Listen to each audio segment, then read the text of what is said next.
Estamos de volta no nosso terceiro e último bloco e agora, eu fiz a pergunta anteriormente do Dr. Walter, o que nós vamos fazer com o excesso de peso? Ou seja, nós estamos falando de diabetes, mas é a obesidade que predispõe e leva o indivíduo a diabetes, na nossa sociedade contemporânea que nós comentamos. Dr. Walter, como fazer? O senhor tem uma ideia de estratégia política, tentar mudar comportamento, mídia, insistir um pouco mais? Porque eu disse que 10% apenas das pessoas conseguem abraçar esse novo estilo de vida sugerido e eles muitas vezes motivados. O que a gente pode fazer? Como eu comentei, eu acho que os governos tinham que assumir isso aí, né? E a gente vê que a maioria das vezes isso é ignorado.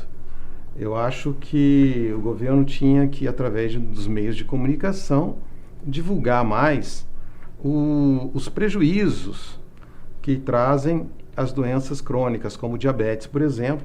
Diabetes é a principal causa de cegueira, principal causa de insuficiência renal, de amputação de membro não traumático, de pé. Então, é uma doença muito grave. Então, o governo tinha que assumir e participar mais nos meios de comunicação para divulgar isso aí. Agora, como o senhor comentou, realmente tratar a obesidade não é uma situação fácil, porque o meio ele é muito obesogênico. As pessoas, onde você vai ao shopping, você vai na casa de amigos, é churrasco, é comida, é bebida.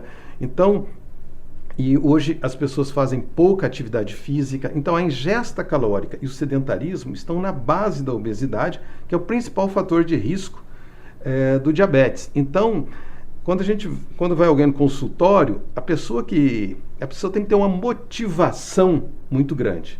É aquele indivíduo que teve um filho, acabou de a esposa ter um filho, ele quer ver o filho crescer, a glicemia subiu, ele quer emagrecer. É alguém que quer ir numa festa dali 4 meses, né, uma mulher e quer entrar no vestido, tá muito bem. Então, é a pessoa que quer uma motivação. De maneira geral, as pessoas querem uma comodidade para emagrecer. Isso não existe, infelizmente. A pessoa tem que ter um empenho. Atividade física regular, pelo menos 150 minutos por semana, o que dá 30 minutos, 5 dias, 40 minutos, 4 dias, pelo menos isso de atividade física, aeróbica, pode ser uma caminhada, não precisa ser nada elaborado, e manter uma ingesta calórica saudável, evitar carboidratos livres, açúcar, doce, fritura, carne gorda, que é o que tem mais caloria, que vai levar a pessoa a ter o excesso de peso. Mas a pessoa tem que ter uma determinação muito grande, porque o meio, ele é contrário a tudo isso. O que a gente vê, infelizmente, né, da mídia, são aquelas gotas, né? Gotas, simplesmente são alguns chamados muito sucintos, não chega a 10 segundos, né?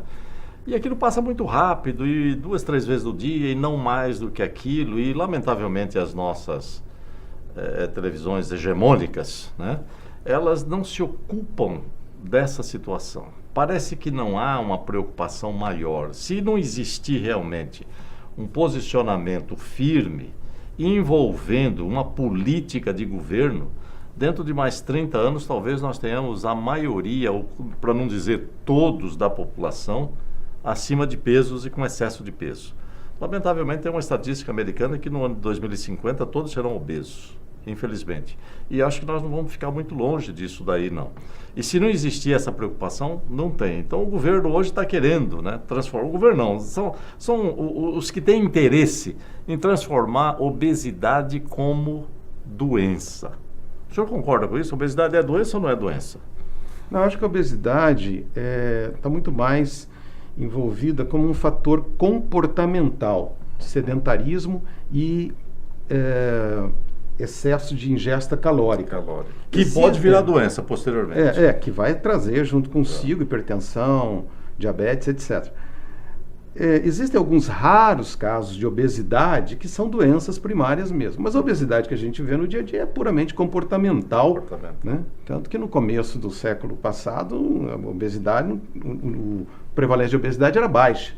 Com o tempo, com a mudança de hábito alimentar, com a urbanização, né, das grandes cidades, né, com todo esse estilo de vida deletério. Automatização e motorização virou isso que daí, né? Foi aí o indivíduo faz pouca atividade física, come muito, estresse, e aí vira o resultado do que está aí. Infelizmente. Né? Nós temos no Brasil hoje mais de 50% da população acima do peso. Né?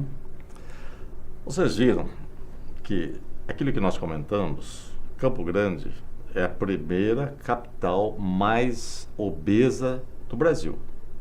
E nós enfrentamos aqui um problema sério, que é o problema voltado, documentado pela pesquisa do Dr. Walter, em termos de diabetes.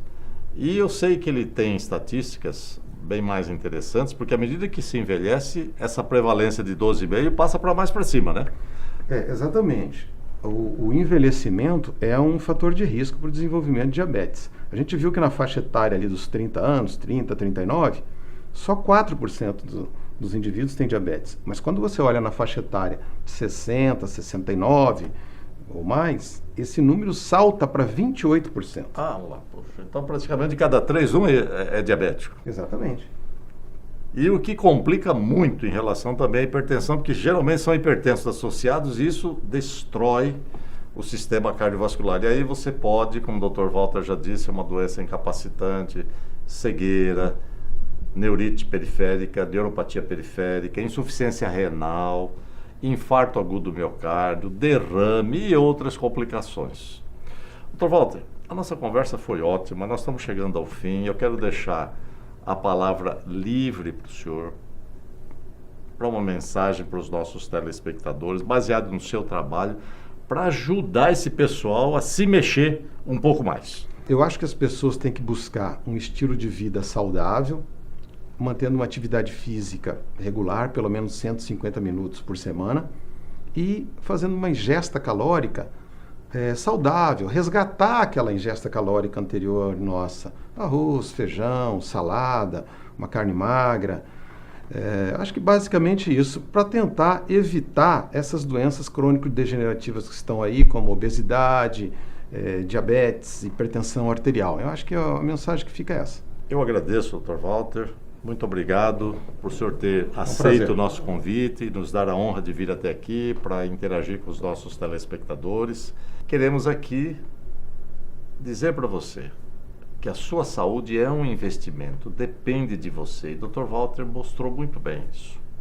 Muito obrigado pela sua audiência, pela sua atenção e o convidamos para o nosso próximo programa.